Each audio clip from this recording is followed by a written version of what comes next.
Hey everybody, welcome to the Beer Den. My name is Ethan Hoopy. And I'm Michael LaRoe.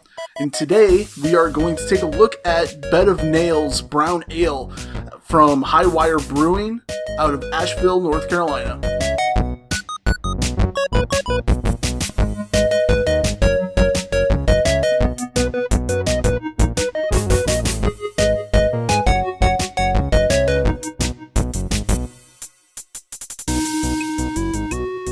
Alright, so we have Highwire Brewing's Bed of Nails Brown Ale out of Asheville, North Carolina here. So when we do these reviews, we have three criteria that we look at.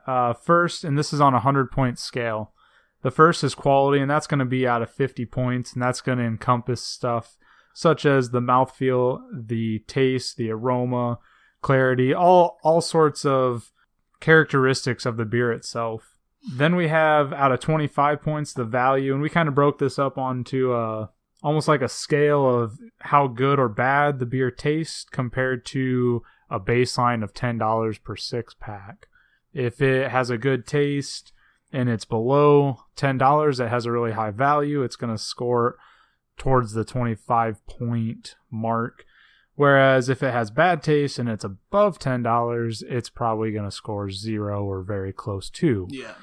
Then finally, the design, which covers the bottle, the label, the uniqueness of the name. Pretty much, if you were to see this bottle on the shelf, how likely are you to pick it up compared to the hundreds of other craft beers that you're looking at? Yeah, it's everything that draws your eye to it. And I gotta say, this beer has an interesting design choice with it, with the almost hand-drawn image on it of somebody laying down, it looks like, on a bed of nails, which kind of goes with the name.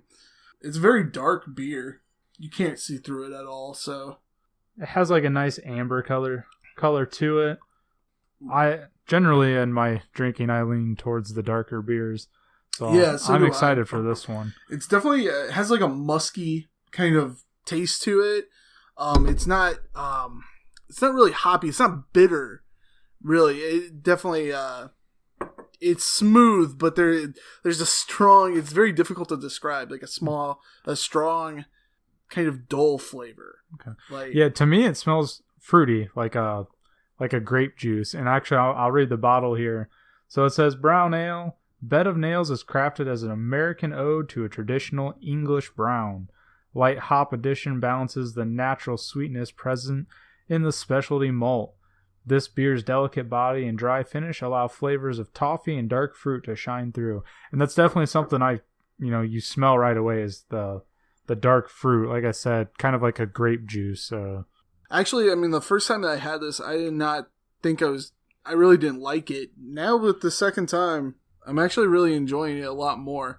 I think the first time, just the taste of it came off really strong, and I don't know if my palate was just not ready for it or something, but it has kind of just a unique flavor that if you're not ready for it, you may kind of associate it with something less appetizing.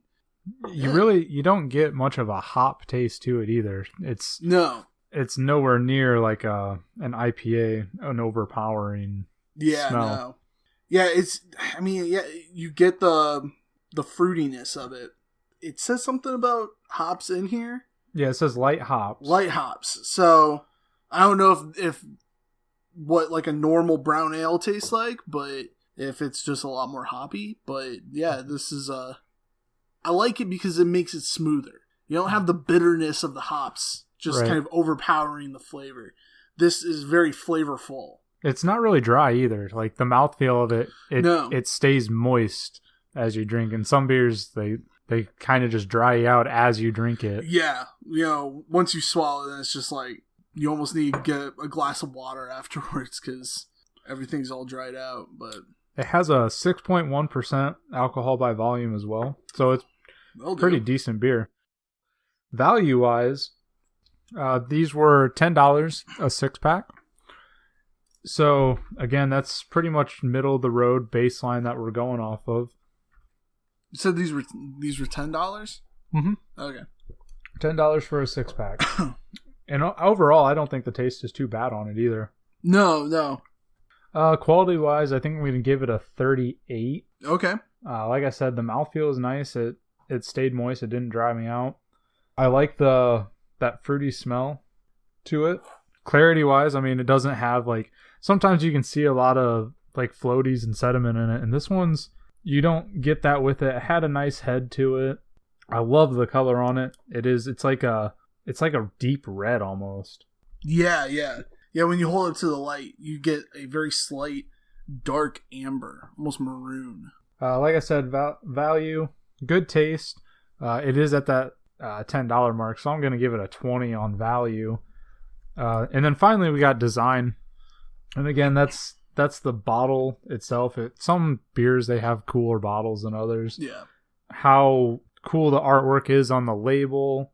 Something like Laser Snake, like that's probably going to score higher because there's a lot more to it. It has kind of a crazy name to it. Yeah, I also think that like when judging design, we need to take into consideration, does the design of the bottle and the aesthetic of like the case of it and everything kind of match what the mood that the beer is trying to portray?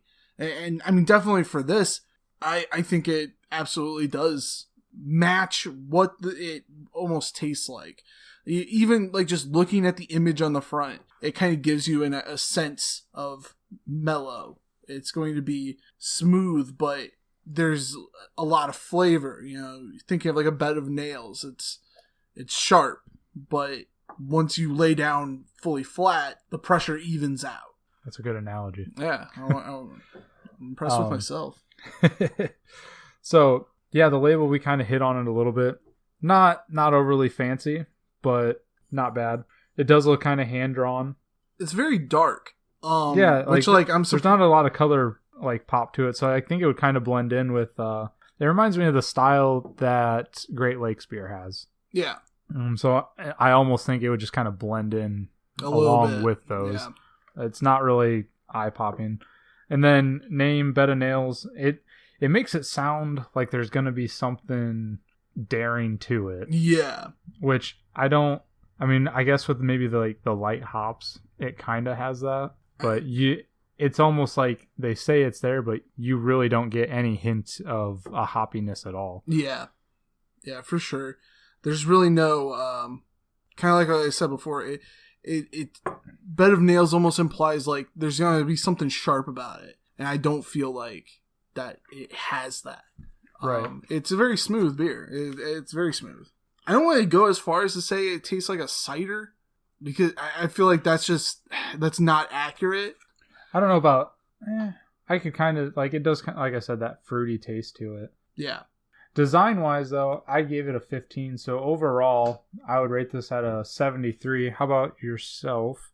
So, as far as quality, I put it at a 25. I think it's good, but I feel like it's very much in the middle of the road.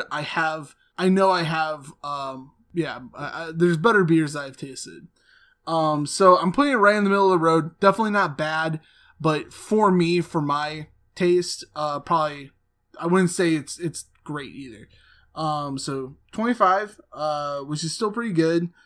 As far as value then, because it is sitting right at $10, I gave it a 15 because of the fact that it's not fantastic. You know, it's not taking me kind of up into the that kind of 20-point range. Mm-hmm. The taste is kind of forcing me back down a little bit. So 15, and then I gave it a 20 for design. I think the design, kind of going back to what I said with the design, kind of mimics what the experience is, and I think that that's really good. So yeah, I went with a 20. So what am I at? I'm at 50, 60. I'm at a 60, which I think really represents it pretty well. All right, so the average for this beer then is a 66.5. Not too bad. We want to try to get between 70 and 100 typically. I feel like this does kind of fall a little short. It It's definitely a unique beer, but it's not something that I would want to drink every time I go out. Yeah. It's kind of a one time to try it, and it's a unique experience. Yeah, this is definitely an occasional thing.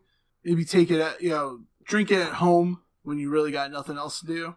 Especially with the, what is it, 6 point something? Yeah, 6.1%. I mean, just a few of these will do it for you. But yeah, it's pretty mellow. It's definitely not something you're going to drink a lot of all in one sitting. All right, that's the show. Look for us on YouTube, SoundCloud, Twitter, Instagram, Facebook, and Patreon, where we'll be posting each week. Like, comment, and subscribe, and we'll see you next week in the Beer Den.